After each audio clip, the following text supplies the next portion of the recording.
Few names in American criminal history carry the weight of Jeffrey Dahmer.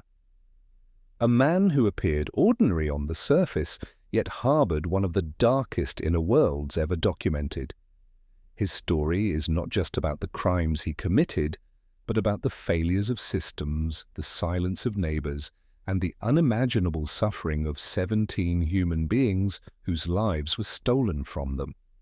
Jeffrey Lionel Dahmer was born on May 21, 1960 in Milwaukee, Wisconsin, to Lionel and Joyce Dahmer. His early childhood appeared relatively normal. He was described as an energetic and happy toddler. However, as he grew older, behavioral changes became noticeable.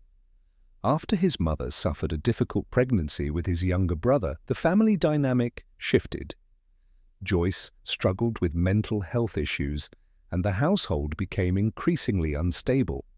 A young Jeffrey began withdrawing from social interaction, showing early signs of isolation and detachment. By the time Dahmer reached elementary and middle school, classmates and teachers noticed something unsettling. He was quiet, socially awkward, and showed a disturbing fascination with dead animals. He would collect roadkill, strip the flesh from bones, and preserve animal remains near his home. In high school at Revere High School in Bath, Ohio, his behavior worsened. He began drinking heavily as a teenager, often bringing alcohol to school. Despite his obvious intelligence, his academic performance deteriorated sharply.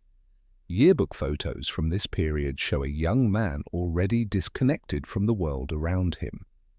After graduating in 1978, Dahmer briefly enrolled at Ohio State University, but dropped out after just one semester due to his severe alcoholism.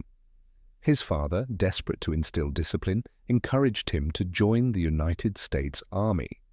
Dahmer enlisted in 1979 and was stationed in West Germany.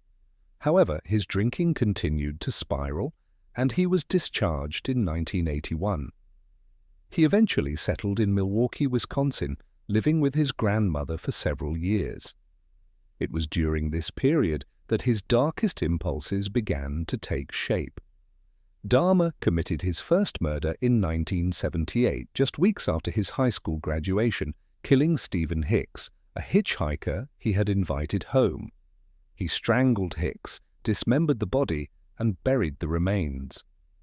For nearly a decade, he suppressed his urges, but in 1987 the killings resumed.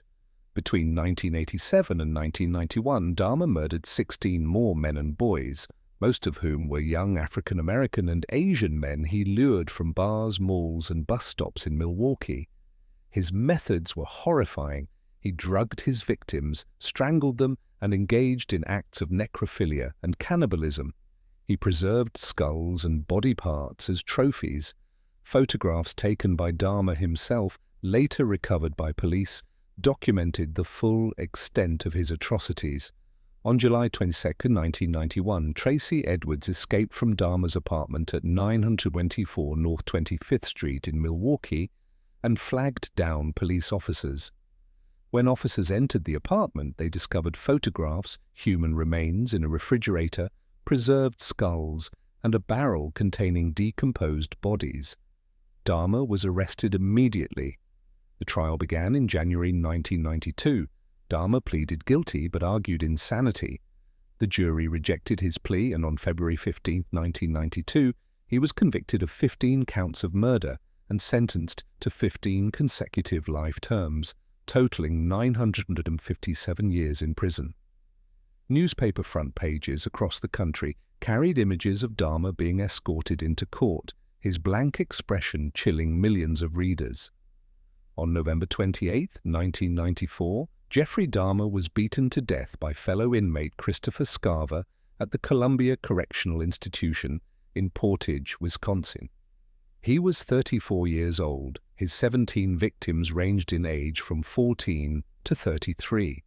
Their names deserve to be remembered: Stephen Hicks, Stephen Tuomi, Jamie Dockstater, Richard Guerrero, Anthony Sears, Ricky Beeks, Edward Smith, Ernest Miller, David Thomas, Curtis Straughter, Errol Lindsay, Tony Hughes, Conorak, Synthesomphone, Matt Turner, Jeremiah Weinberger, Oliver Lacey, and Joseph Braidhoft.